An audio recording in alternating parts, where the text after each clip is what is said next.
वित्तीय सहायता देने के लिए पीएम विद्यालक्ष्मी योजना शुरू की गई। 1 करोड़ युवाओं को शीर्ष 500 कंपनियों में इंटर्नशिप के अवसर भी दिए जाएंगे।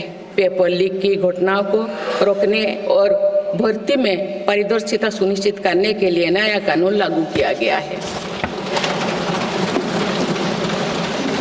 सहकार से समृद्धि की भावना पर चलते हुए सरकार ने त्रिभुवन सहकारी यूनिवर्सिटी की स्थापना को प्रस्ताव स्वीकृत किया है। सरकार ने प्रधानमंत्री ग्राम सड़क योजना के चौथे चरण में 25,000 बस्तियों को जोड़ने के लिए 70,000 करोड़ रुपया स्वीकृत किए हैं। आज जब हमारा देश अटल जी की जन्म शताब्दी का वर्ष मना रहा है, तो प्रधानमंत्री ग्राम सड़क योजना उनके विजन का पर्याय बनी हुई है। देश में अब 71,000 वंदे भारत, अमृत भारत और नमो भारत ट्रेन चल रही है, जिनमें पिछले 6 माह में ही 17 नए वंदे भारत और 1 नमो भारत ट्रेन को जोड़ा गया है। वन नेशन वन इलेक्शन और वक्फ अधिनियम संशोधन जैसे कई महत्वपूर्ण विषय पर भी सरकार ने तेज गति से कदम आगे बढ़ाए हैं। माननीय सदस्यगण, मेरी सरकार के 1 दशक के कार्यकाल ने विकसित भारत की यात्रा को नई ऊर्जा दी है। विकसित भारत के विजन में जन भागीदारी का सामूहिक सामर्थ्य है, देश की आर्थिक उन्नति का रोड मैप है, डिजिटल क्रांति के रूप में टेक्नोलॉजी की ताकत है और आधुनिक इंफ्रास्ट्रक्चर आधार भी है। मेरी सरकार के प्रयास के बल पर भारत दुनिया की तीसरी सबसे बड़ी अर्थव्यवस्था बनने जा रही है। विकसित भारत की उड़ान को हमारे संविधान के आदर्शों का सतत मार्गदर्शन मिलता रहे, इसके लिए सरकार ने सेवा, सुशासन, समृद्धि और स्वाभिमान इन प्रमुख सिद्धांतों को गवर्नेंस के केंद्र में रखा है। सरकार रिफॉर्म, परफॉर्म और ट्रांसफॉर्म के अपने संकल्पों को तेज गति से आगे बढ़ा रही है। मेरी सरकार का मंत्र है सबका साथ, सबका विकास, सबका विश्वास और सबका प्रयास, और इस मंत्रों का एक ही लक्ष्य है विकसित भारत का निर्माण। माननीय सदस्यगण, जब देश के विकास का लाभ अंतिम पायदान पर खड़े व्यक्ति को भी मिलने लगता है, तो भी विकास सार्थक होता है।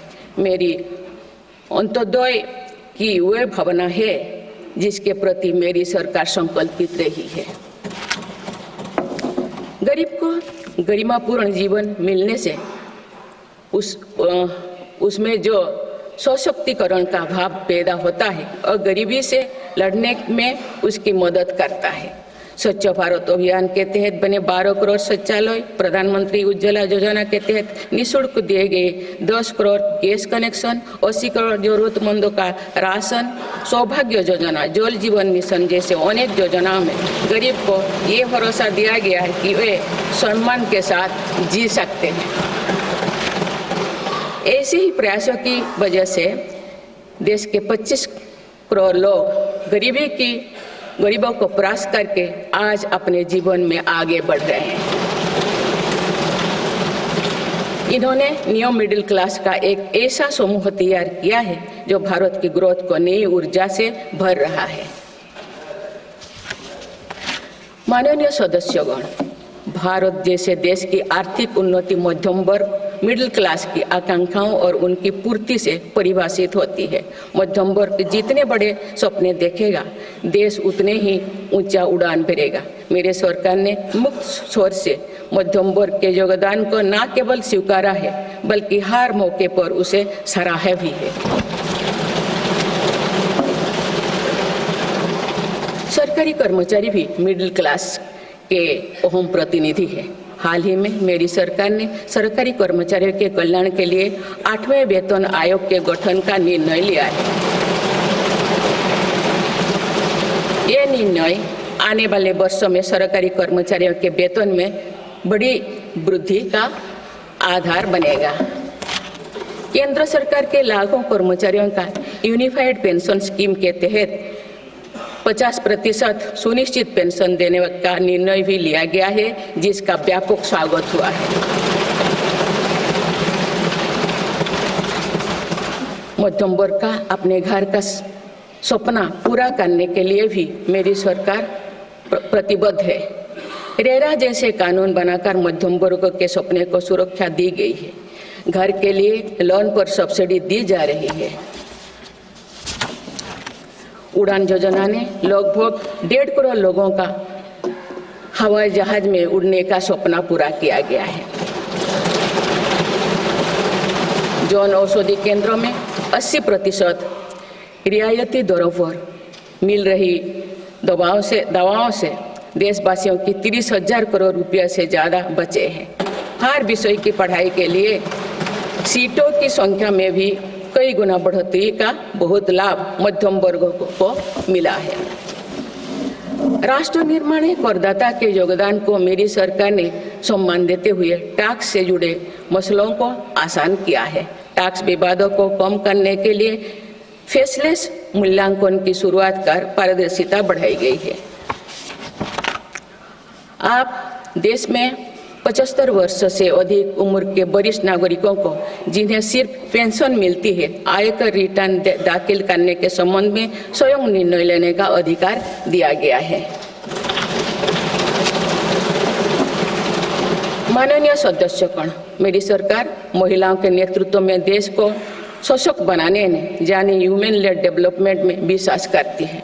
नारी शक्ति बंधन अधिनियम के द्वारा लोकसभा और विधानसभा में महिलाओं के लिए आरक्षण इस दिशा में एक महत्वपूर्ण कदम है।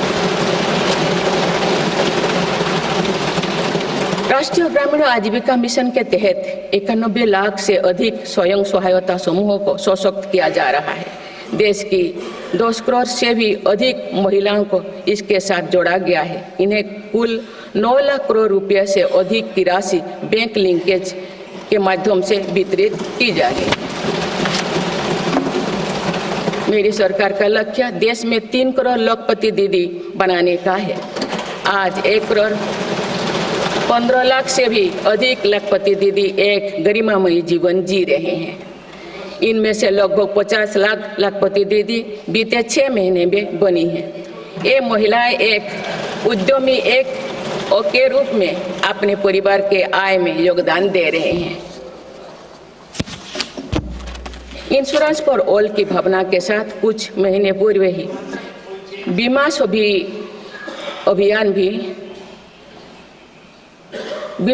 अभियान भी शुरू किया गया है। हमारे बैंकिंग और डिजी पेमेंट्स सखियां दूर दराज के इलाकों में लोगों को वित्तीय व्यवस्था से जुड़ने में महत्वपूर्ण भूमिका निभा रहे हैं। कृषि सखियां नेचुरल फार्मिंग के बढ़ावा दे रही हैं और पशु सखियां के माध्यम से हमारा पशुधन मजबूत हो रहे हैं। ड्रोन दीदी योजना महिलाओं के आर्थिक और तकनीकी सशक्तिकरण का माध्यम बने हैं। ये इस संसद के लिए गौरव का विषय है कि बड़ी संख्या में भारत की बेटियां लड़ाकू विमान उड़ा रही हैं, पुलिस में भर्ती हो रही हैं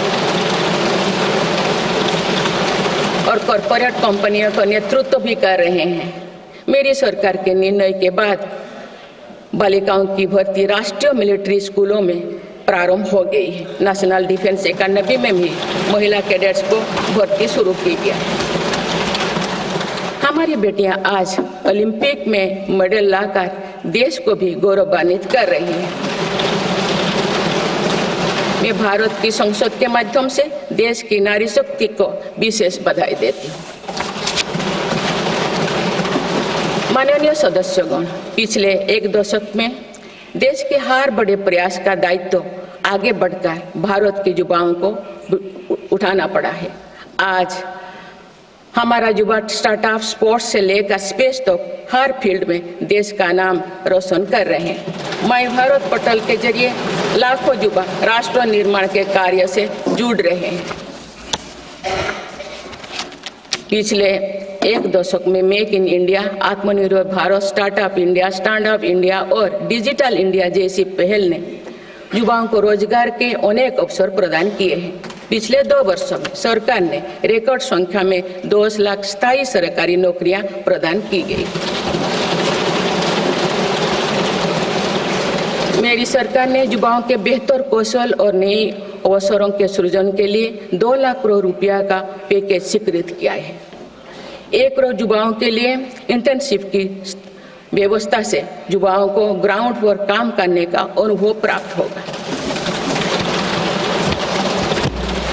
आज देश में 1.5 लाख से अधिक स्टार्टअप है जो इनोवेशन के स्तंभ के रूप में उभर रहे हैं। 1000 करोड़ रुपया की लागत से स्पेस सेक्टर में वेंचर कैपिटल फंड की शुरुआत की गई है। US world future skill index 2025 में भारत विश्व में दूसरे नंबर पर पहुंच गया है, यानी फ्यूचर ऑफ वर्क श्रेणी में एआई और डिजिटल टेक्नोलॉजी अपनाने में भारत दुनिया को रास्ता दिखा रहा है। ग्लोबल इनोवेशन इंडेक्स में भी भारत की रैंकिंग 76 से सुधरकर 39 हो गए हैं। माननीय सदस्यगण, मेरी सरकार राष्ट्रीय शिक्षा नीति के माध्यम से विद्यार्थियों के लिए आधुनिक शिक्षा व्यवस्था तैयार कर रही है। कोई भी शिक्षा से वंचित ना रहे, इसीलिए मातृभाषा में शिक्षा के अवसर दिए जा रहे हैं।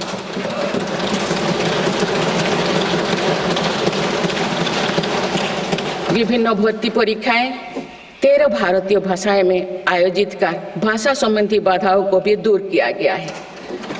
बच्चों में इनोवेशन को बढ़ावा देने के लिए 10,000 से अधिक स्कूलों में अटल टिंकरिंग लैब्स खोली गई है।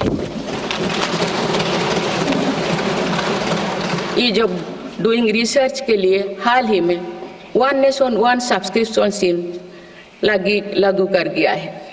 इससे अंतर्राष्ट्रीय शोध की सामग्री निःशुल्क उपलब्ध हो सकेगी। पिछले 1 दशक में उच्च शिक्षण संस्थाओं की संख्या बढ़ी है। इनकी गुणवत्ता में भी व्यापक सुधार हुआ है। यूएस विश्व यूनिवर्सिटी एशिया रैंकिंग में हमारे 163 विश्वविद्यालय शामिल हुई है। नालंदा विश्वविद्यालय के नए कैंपस का शुभारंभ कर शिक्षा में भारत का पुराना गौरव वापस लाया गया है। वो दिन भी दूर नहीं जो भारत में निर्मित गगनयान में एक भारतीय नागरिक अंतरिक्ष में जाएगा। कुछ दिन पहले स्पेस डॉकिंग में सफलता ने भारत के अपने स्पेस स्टेशन का मार्ग और आसान कर दिया गया। कुछ दिन पहले इसरो ने अपना 100वां लॉन्च करते हुए सैटेलाइट के सफलतापूर्वक स्थापित किए। मैं इस उपलब्धि के लिए भी इसरो को और सभी देशवासियों को बधाई देती हूँ। माननीय सदस्यगण, मेरी सरकार ने देश में विश्व स्तरीय स्पोर्ट्स वातावरण बनाने की दिशा में खोले खेलो India scheme, target Olympic podium scheme यानी स्टॉप्स राष्ट्रीय स्पोर्ट्स यूनिवर्सिटी स्थापित करके देश को आगे कदम बढ़ाए हैं। दिव्यांग के लिए ग्वालियर में विशेष खेल केंद्र खोला गया है। भारत की टीमों में चाहे ओलंपिक हो या फिर पैरालंपिक, हर जगह बेहतरीन प्रदर्शन किया गया है। हाल ही में विश्व शतरंज चैंपियनशिप में भी भारत ने अपना परचम लहराया। फिट इंडिया मूवमेंट चलाकर हम सशक्त युवा शक्ति का निर्माण कर रहे हैं।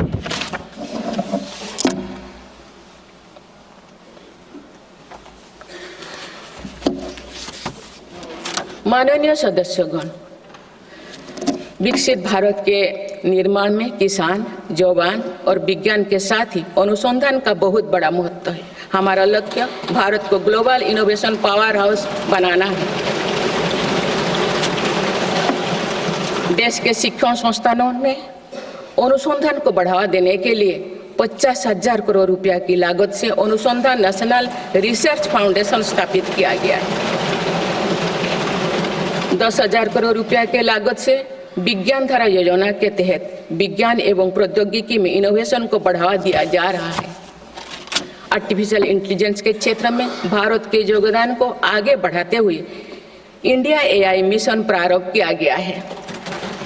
राष्ट्रीय क्वांटम मिशन से भारत इस फ्रंटियर टेक्नोलॉजी में दुनिया के अग्रणी देशों की पंक्ति में स्थान बना सकेगा।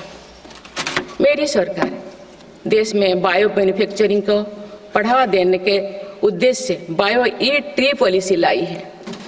ये पॉलिसी भविष्य की औद्योगिक क्रांति का सूत्रधार होगा। बायो इकोनॉमी का उद्देश्य प्राकृतिक संसाधनों का कुशल उपयोग करना है, जिससे पर्यावरण को संरक्षित करते हुए रोजगार के नए अवसर पैदा होगा। माननीय सदस्यगण, मेरी सरकार ने अर्थव्यवस्था को पॉलिसी पैरालिसिस जैसे परिस्थितियों से उबरने के लिए मजबूत इच्छा शक्ति के साथ काम किया है।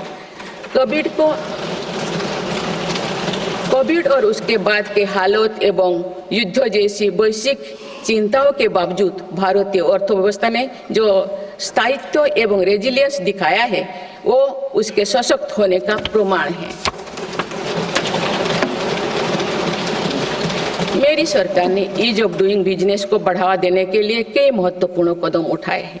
वन नेशन वन टैक्स की भावना के तहत जीएसटी को व्यवस्था लागू की गई है, जिसका फायदा सभी राज्यों को मिल रहा है। मेक इन इंडिया जैसी नीतियों के कारण आप बड़े ग्लोबल ब्रांड को प्रोडक्ट पर भी मेड इन इंडिया के लेवल्स देखने लगे हैं। माननीय सदस्यगण, भारत के छोटे व्यापारी गांव से लेकर शहरों तक हर जगह आर्थिक प्रगति को गति देते हैं। मेरी सरकार छोटे उद्यमियों को अर्थव्यवस्था की रीढ़ मानते हुए उन्हें स्वरोजगार के नए अवसर दे रही है।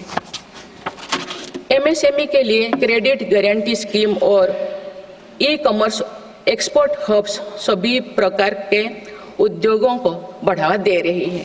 तीसरी कार्यकाल में मेरी सरकार द्वारा मुद्रा ऋण की सीमा को 10 लाख रुपये से बढ़ाकर 20 लाख रुपया करने का लाभ करोड़ों छोटे उद्यमियों को हुआ।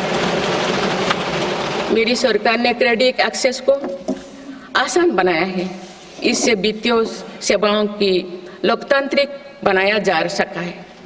आज लोन, क्रेडिट कार्ड, बीमा जैसे प्रोडक्ट सबके लिए आसानी से सुलभ हो रही है। दशकों तो हमारे देश के रेहड़ी फैक्ट्री पर दुकान लगाकर आजीविका चलाने वाले भाई बहन